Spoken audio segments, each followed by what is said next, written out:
noon pa man ay business-minded na po talaga si Paula Pescador.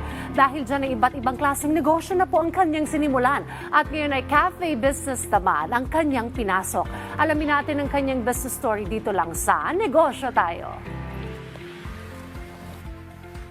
Coffee is one of the most popular beverages in the world. Marami sa atin ang sinisimula ng araw sa pamamagitan ng pag-inom ng kape. Dahil dyan, isang coffee shop business ang aming pinuntahan upang alamin ang kanilang sikreto sa successful na negosyo.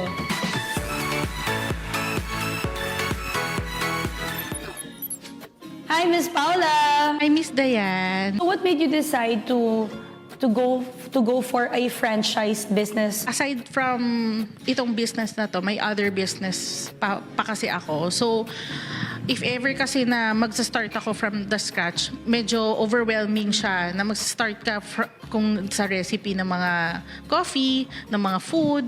So, might as well, support na lang doon sa existing brand naman na. And then, yun nga, mas napapadali. Just to grow the business. Yes, mas napapadali for you na magkaroon ka ng passive income.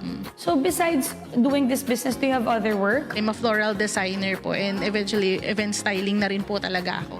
So habang kahit wala ako dito, nag-ooperate yung business. Can you tell us more about the struggles? Or are there still any problems along the way? Since sabi mo nga, pag franchise business, you just have to operate the business. But we want to know, are there any struggles that you like to share with our viewers? Yun nga, pag sinabi nila kasi yung franchise, akala nila smooth lang na wala kang gagawin, literal. Pero you have to learn the brand. Yung coffee na, yung mga food and coffee, kailangan mong pag-aralan. Kasi yung mga clients eventually magtatanong sa'yo, hindi naman dun sa mismong kinuhanan mo ng brand. So dapat maalam ka rin kung ano yung pinasok mong negosyo, yung gusto mo talaga. And then, syempre, along the way, yung operations din, na parang kailangan mo rin palang matutunan yun. Kasi iba-iba ang operations per business. How long have you been operating? This April lang kami nag-start dito. Since April up to this day, what are the lessons that you have learned from your business journey that you would like to share with our aspiring entrepreneurs?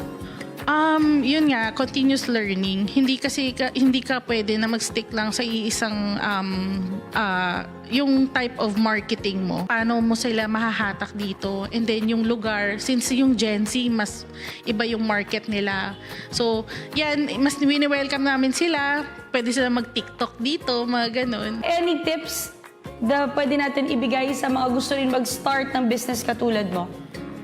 Tips lang is, alamin nyo talaga na gusto nyo yung pinasok nyo. Pangalawa is, dapat alam nyo yung brand na papasukin nyo na dapat na well-established na siya. And then, yun nga, kailangan try mo muna yung gusto mong i-franchise. Mahirap kasi yung sinabi lang na, ay, kumita ako ng ganito, na ganyan. Pero hindi mo naman talaga alam yung pinasok mong food business. So, dapat at least alam mo yung pinasok mong food business na kukunin mo.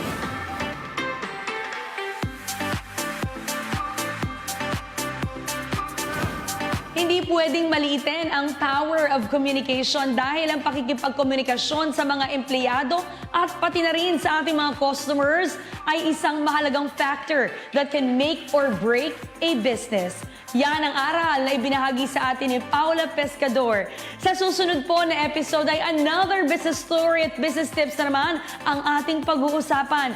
Kaya naman, tara, negosyo tayo!